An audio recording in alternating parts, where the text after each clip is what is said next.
நம்ம ஊருக்குள்ள கோயிலை வழிபடுறவங்க இருக்கிறோம். ஆண்டுக்கு ஒரு முறை அங்கே போய் குலதெய்வத்தை வீட்டில் போய் வழிபடுறோம். அந்த குலதெய்வத்தை வழிபடுவதற்கும் சிவனோ திருமாலின் அந்த வைதீகத்தை வழிபடுவதற்கான இடத்தை எங்கே உருவாக்குது என்கின்ற புரிதலை உருவாக்குவது. அடுத்து இடஒதுக்கீடு சாதியை வச்சுருக்கோம். சிலவர் பொதுவாக சொல்லுவாங்க, இந்த இடஒதுக்கீடுனாலே குறிப்பிட்ட சமூகத்தை சொல்லி அவங்களுக்கு தான் கிடைக்குதுன்னு சொல்லி. இப்படி ஒரு பொத்தாம் பொதுவான ஒரு கருத்து இடைவெளி சாதியத்தையும் இருக்கு, தாழ்த்தப்பட்ட சமூகத்துக்கிட்டே இருக்கு. அது எதனுடைய மையம் என்று சொன்னால், ஒட்டுமொத்தமாக சிலருக்கு தான் இடஒதுக்கீட்டில் பலனடைகிறார்கள் என்கின்ற செய்தியை திரும்ப திரும்ப திரும்ப பார்ப்பதன் மூலம் இடஒதுக்கீடு இல்லாமல் ஆக்கி மீண்டும் பழைய மாதிரி மீண்டும் அந்த கற்ற அந்த சமூகத்திற்கு மட்டுமே அல்லது காலம் முழுவதும் ஒரு முன்னேறிய சமூகத்திற்கு கொண்டு போய் இடஒதுக்கீடை தள்ளுவது என்கின்ற அந்த போக்கு இருக்கிறது. அப்போ சாதாரண நம்ம சுற்றி இருக்கவங்களே ஏதோ ஒரு சாதியின் மேலே இருக்கிற காலத்தில் ஒட்டுமொத்த இடஒதுக்கீடு எடுத்து பேசுவாங்க. அப்போ இடஒதுக்கீடு என்பது ஏற்கனவே 69% தீர்மானிக்கப்பட்டது. நீ பிற்படுத்தப்பட்டவனா உனக்கு இத்தனை தான், நீ பட்டியல் சமூகமா இவ்வளோதான், அந்த பிற்படுத்தப்பட்டவர்கள் இஸ்லாமியரா இவ்வளோதான் என்கின்ற அந்த இடஒதுக்கீடை மீற முடியாது. ஆனால் இவ்வளவு இருந்து கூட படித்தவர்கள் கூட இடஒதுக்கீடை ஒரு குறிப்பிட்ட சமூகத்திற்கானதாக திரும்ப திரும்ப கட்டமைக்கின்ற ஒரு சொல்லாடலை புரிந்துகின்ற செய்தியை பார்ப்போம். அடுத்து மொழியை பற்றி பேசுவோம். மொழியும் இனம் ஒரு காலத்தில் இந்த நிலம் வெறும் தமிழர்கள் வாழ்ந்த நிலம் தான். பின்னால் பல மொழியை பேசுகின்ற மனிதர்கள் இங்கே வருகிறார்கள். அப்போ இந்த மனிதர்களை, இந்த மண்ணோடு வாழ்ந்த இந்த மனிதர்களை எப்படி பார்ப்பது, இந்த மண்ணுடைய மனிதர்களை யாரை பார்ப்பது, இந்த வந்தேரிகள் என்ற சொல்லை எப்படி பார்ப்பது, இதில் நமக்கு ஒரு தெளிவு தேவைப்படுகிறது.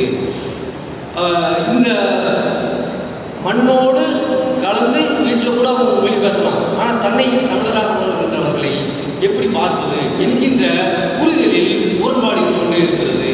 அதே போல இந்த மொழியை அடிப்படையில் நம்ம பார்த்தீங்கன்னு சொன்னால், இன்னைக்கு நமக்கு ஒரு மொழி தேவையா, 2 மொழி தேவையா, 3 மொழி தேவையா?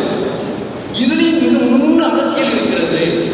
ஒரு மொழி நீ தாய்மொழியை படிச்சுக்க, இன்னொரு மொழி ஒரு தொடர் மொழியை படிச்சுக்க, இந்த 2ம் போதுமானது.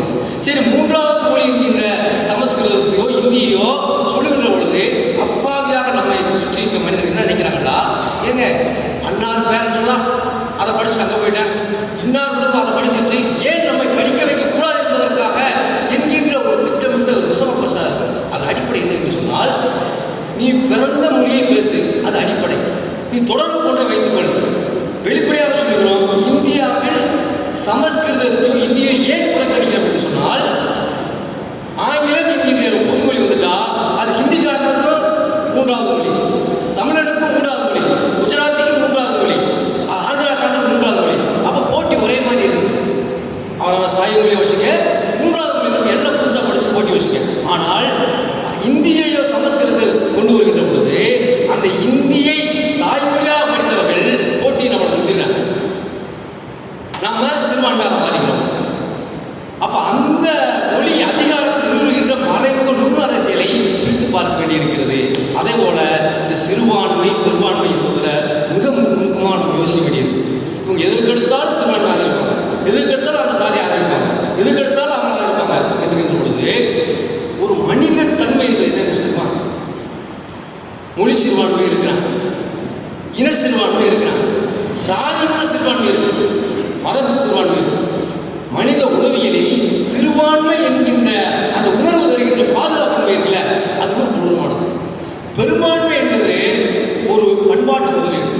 அப்போ இயல்பாகவே அதிக சொத்து உள்ளவே, அதிக பண்பாட்டு முதலீடு உள்ளவே அந்த பாதிக்கப்பட்ட மக்கள் நிற்பது என்பதுதான் முற்போக்கு பண்பாடு. அதை நுணுக்கமாக பிரித்து பார்க்கின்ற செய்தியை கொடுக்கணும். அடுத்து இன்று கல்வியின் ஊடகம், இன்று கல்வியின் நம்ம பள்ளிக்கூடத்துக்குள்ளேயும் சரி வீட்டிலையும் சரி இன்று உருவாகி இருக்கின்ற இந்த தலைமுறை பெற்றோராலும் கட்டுப்படுத்த முடியல, பள்ளியாலும் கட்டுப்படுத்த முடியல. கரூரில் நடந்த சம்பவத்தை நீங்கள் இந்த 15 ஆண்டு கல்வி முறையோடு நீங்கள் எடுத்து பார்க்கணும்னு நான் நினைக்கிறேன். யாரும் கட்டுப்படுத்த முடியல. ஒரு உரையாடலை இந்த 1 மாத காலமாக கொண்டுள்ளோ இந்த சம்பவம் நடந்த ஒரு செய்தி எப்படி புரிந்து கொள்வது என்பதில் யாரும் புரிய வைக்க முடியல ஒரு கூட்டத்தை. அப்போ ஏன் அவங்ககிட்ட முடியலன்னு சொன்னால், இந்த உருவாகியிருக்கிற ஒரு தலைமுறை ஒரு 10 பக்கத்தை படிக்கிற அளவுக்கு பயிற்சி இல்லை. ஒரு கூட்டத்தில் உட்காந்து 1 மணி நேரம் கூர்மையாக கவனிக்கிற உருவாகிட்டே வந்து சுருக்கமாக சொல்லு, 10 நிமிஷம் சொல்லு, 5 நிமிஷத்தை சொல்லு, வீடியோவா 30 செகண்டில் சொல்லு, 25 செகண்டில் சொல்லு என்று நம்முடைய ஆற்றல் குறைந்து கொண்டே வருகின்ற ஒரு பெரிய தலைமுறை உருவாகிடுச்சு. இப்படியான தலைமுறையை அடுத்து கரை சேர்ப்பது இந்த இடத்துல தான் இந்த விஜய் டிவி போன்ற இந்த ஊடகங்கள் நம்மகிட்ட செலுத்துகின்ற தாக்கம். மிகப்பெரிய ஆளுமைகள், சமூகத்திற்கு தொண்டு செய்த தியாகிகள், அவர்களை எல்லாம் பூமராக ஒதுக்கி வைத்துவிட்டு எதற்கும் ஆகாத மனிதர்களை ஊதி ஊதி ஊதி பெருக்கி அவர்களை பேராளுமைகளாக கட்டமைப்பதன் மூலம் அந்த பேராளுமையாக கட்டமைத்தவர்கள் மூலமாக அவர்களுடைய விஷ அரசியலை, உள்ள அரசியலை மக்கள்கிட்ட கொண்டு போகின்ற ஒரு விஷயங்கள்லாம் இருக்குது.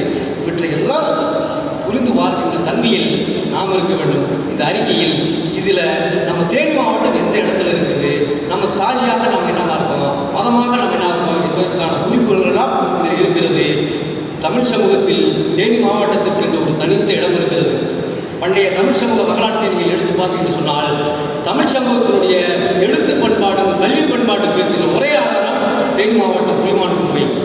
தமிழ் சமூகத்தினுடைய பண்டைய கால வானியல் அறிவியலுக்காக இருக்கக்கூடிய ஒரே ஆதாரம் என்று சொன்னால் கடவுளை கொண்டு வருஷநாட்டில் இருக்கக்கூடிய வெம்பூர் கல்லாதிபுரம், இங்கே சிவார்பட்டியில் இருக்கக்கூடிய ஒரு கல்திட்டை. அதே போல எப்படி ஒரு சமூகம் நிலவுடைமை சமூகமாக மாறியது என்பதற்கு மிகப்பெரிய ஆதாரமாக இருப்பது பாண்டிய கால செப்பாடுகள், அந்த சின்னமனூர் செப்பாடு. இப்படி தமிழ் சமூகத்தை வரைந்து கொள்வதற்கான அற்புதமான காட்சியாக இருக்கிறது. ஒரு நீர் பண்பாடு எப்படி பாண்டிய காலத்தில் வந்துச்சு, பிரிட்டிஷ் காலத்தில் நீர் பண்பாடு மூலமாக உணவை பண்பாட்டை எப்படி உருவாக்கணும் என்பதற்கு பெண்ணிப்பட்டி அணை, பெரியார் அணை இருக்கிறது. விடுதலை பெற்ற இந்தியாவில் அந்த நீர் பண்பாட்டின் மூலமாக என்ன விதமான பண்பாட்டை கட்டமைத்தார் என்பதற்கு வைகை அணை இருக்கிறது. இப்படியெல்லாம் நாம் பார்க்கின்ற பொழுது இந்த சமூக அசைவை புரிந்து கொள்வதற்கான இந்த அடித்தளமுள்ள தேனி மாவட்டத்தில் கடந்த 3 ஆண்டுகளில் என்னவெல்லாம் நடந்திருக்கிறது, மத்தியிலும் மாநிலத்திலும் நம்ம சுற்றிலும் நடக்கிற, நம்ம தெருவில் நடக்கிற இந்த செய்திகளை எல்லாம் நாம் ஆய்வு செய்யக்கூடிய இடமாக இந்த அறிக்கை முன்வைப்பதை நான் சுட்டிக்காட்டி உங்கள் அனைவருக்கும் நன்றி கூறி விடைபெறுகிறேன்.